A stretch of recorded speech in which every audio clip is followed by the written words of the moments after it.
Good evening, YouTube, Facebook, YouTube. They're all pretty much the same, right? So, I had mentioned that I might make a video today on my Facebook group replacing an evaporator coil on a Train 16i. But I hadn't used my camera in a long time, so all the batteries were dead and I hadn't charged them. So that didn't happen. So I thought I would grace you with a live stream. I know, it's egotistical for me to say it that way. But anyway, it is late. Take a slight right turn on July 28th, 9:38 p.m. for those of you watching after this live stream goes up. Oh, and I'm pooped. That evaporator coil kicked my butt. Wasn't that the coil was so bad, more that once I got the new coil in, and pressure tested the system, I was losing pressure fast enough that I knew I had a leak. So, come on, there we go. It's Brent Ridley. Good evening, sunshine. So there was a section of line set on the outside of the house. When they installed this system, they'd run a new line set down a gutter downspout and then ran it along the ground from the corner of the house over to about 2/3 of the way through the house. And I was pretty sure that I was gonna find a leak in that buried section of line set if I didn't find it anywhere else. So there was about 10 feet that was buried under the dirt. So I took my little military shovel, the little trifold shovel, and dug up the line set and found a crappy solder joint and a leak. So I used the Hillmore bender to turn the pipe so that it would not lay on underground anymore, and bent it where it came down from the downspout to get it up above the dirt, backfilled the trench that I dug, and just left it exposed on top of the pine straw and mulch and dirt and crap, which gave me enough slack to be able to cut back the line set that was leaking and shorten it up to make a new joint there. Pressure tested at 200 psi and it didn't budge for a good 20 minutes. I was working on other things like piping in the drain line and whatnot while the pressure test ran, and then checked the pressure test and it was good. So I pulled my vacuum, and vacuum got down on just the line set and the coil. I don't know, it was like 135 psi or 135 microns, and closed my Schrader core tools, and it only rose to about 160 microns. So I was happy that it was nice and tight.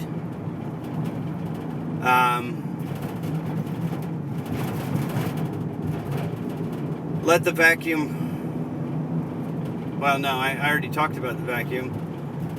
I released the charge and started the system up and before I had shut it down or pumped it down, I was getting like a 2-degree subcool with a target of 12. But I was using the Sporlan for the pump down, so when I did the restart, I definitely wanted to hook up iConnect instead and get a total system performance. And after releasing the charge that I'd pumped down, I had no subcooling, and superheat wasn't bad. I think it was like 20, but 0 degrees of subcooling. Ended up putting about 3 pounds of refrigerant in it to get my subcooling up to 12. Continue on South And Street. I played around with the blower speed and pulled the Clean Effects filter pieces out because my estimated airflow on a 4-ton unit was down around 1,200 and change. Static was not terrible from what I remember, but it wasn't great either. So I pulled the filter cabinet pieces out and ran the system with no Clean Effects in it, and my static dropped fairly dramatically. If I recall, it was 0.2 of an inch at least, almost 0.3 of an inch. It's like 0.68 down to 0.41 total static.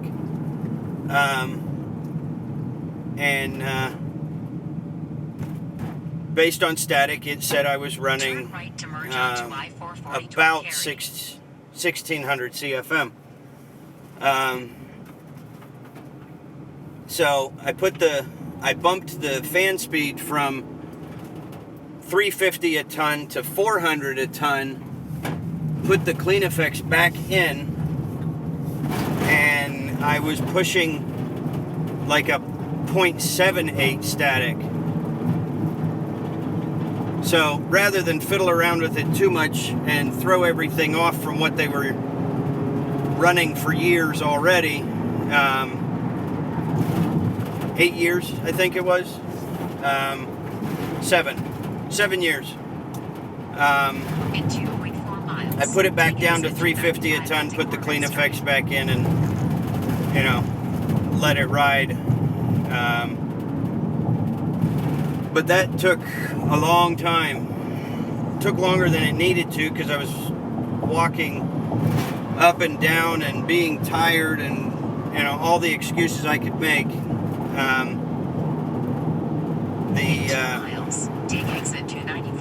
It just took longer than I really thought it should have.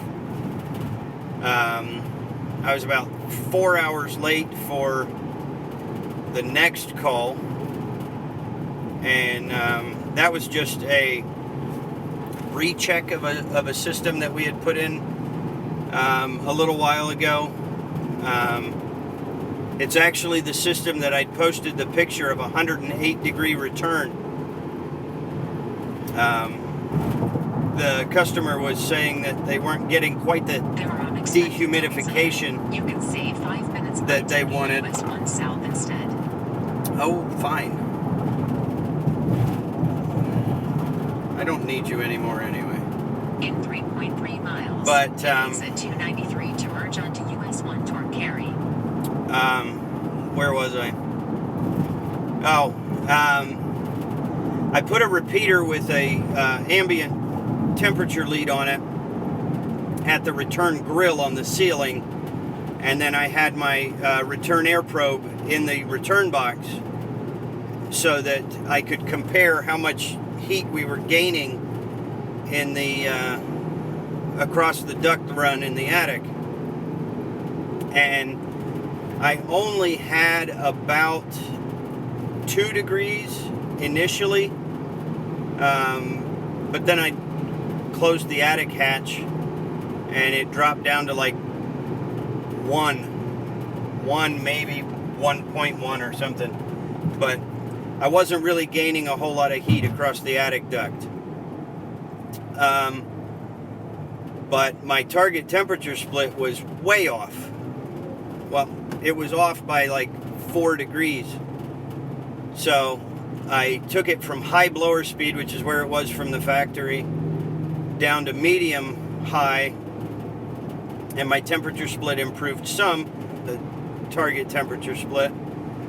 So I dropped the blower speed all the way down to low, and I ended up with just under 800 CFM for the 2-ton system. So they're going to get maximum dehumidification as far as that system is designed, the way it's set up now.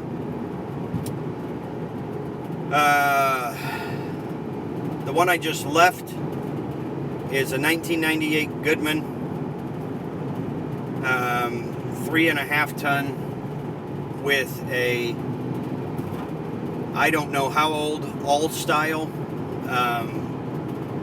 like one of those U-bend evaporator coils, and a 2002 Bryant or Carrier furnace. And we'd had a tech out the other day, and the dual run capacitor had failed, so he replaced the capacitor, but then the customer said that it wasn't cooling like it used to. So I hooked up to it, and I had almost 28 degrees of superheat and a target of about 7. Now, with a 28 degree superheat and a target of 7, I expected to have to add a fairly significant amount of refrigerant. But I put 8 ounces into it, and superheat came down within reason. But at like 3 degrees of superheat, I only had 3 degrees of subcooling. So I think there's a matchup issue there. I'm pretty sure that all-style coil is a capillary tube design rather than a piston, and definitely not a TXV. And I think that coil's not a good match. It's probably a 10-sear coil on a 12-sear or whatever, 8-sear coil on a 10-sear condenser or whatever. So I don't think it's a good match. I think whoever put that system together just created problems. To those of you leaving comments, I'm terribly sorry. I can't read them in this under these conditions. But hello to everyone that's commenting. I had a call this morning before that other call, and I don't remember what it was. Oh, that was just a second opinion. They are selling the house, and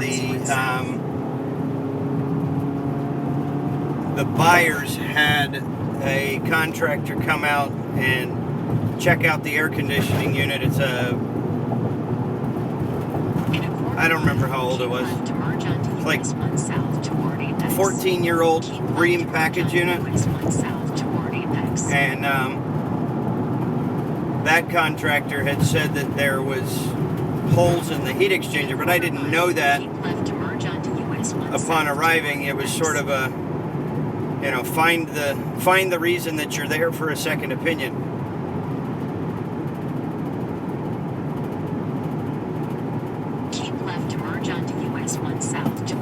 So I dug through the system, checked it out, and found that all 4 burner tubes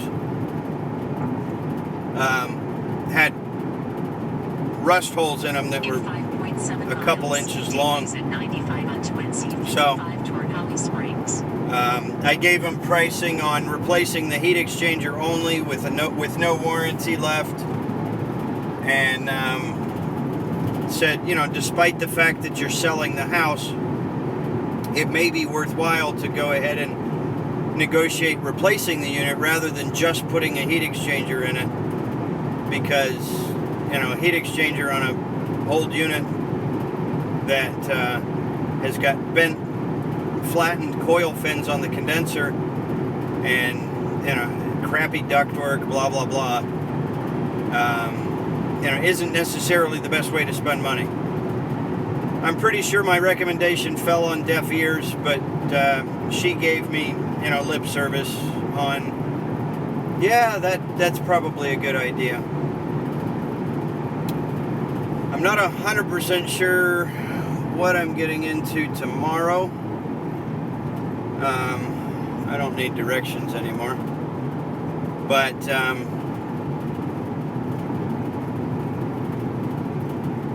I'm doing something tomorrow, and then I think I'm actually suckered into installing on Saturday.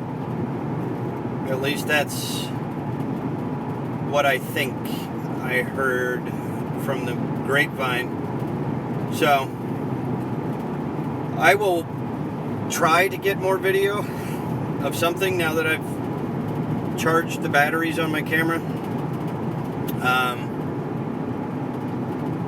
But honestly, it's been difficult with the rat race that's going on. It's been hard to justify pulling the camera out for anything worth posting. I get to go to Hillsboro tomorrow morning. Whoop-de-doo! An Angie's List prepaid diagnostic. Generally speaking, I don't mind working for Cape Fear. They treat me well enough. I get paid enough to pay my bills. But I'm really not a fan of discounted special diagnostics and tune-ups and stuff. And I'm really not a fan of this Transit Connect. I was trying to pull my R22 jug out for the last call that I was at, and it's piled so high with tools and materials that I haven't been able to dump off, that as I was trying to pull the jug out of the rack, I hit the other door of the two doors in the back, and a bunch of crap just fell out onto the street. Just drives me crazy. I personally don't feel that the savings in gas is worth the loss of usable space. Right now, I've got a 5-ton evaporator coil on top of the van on the ladder racks.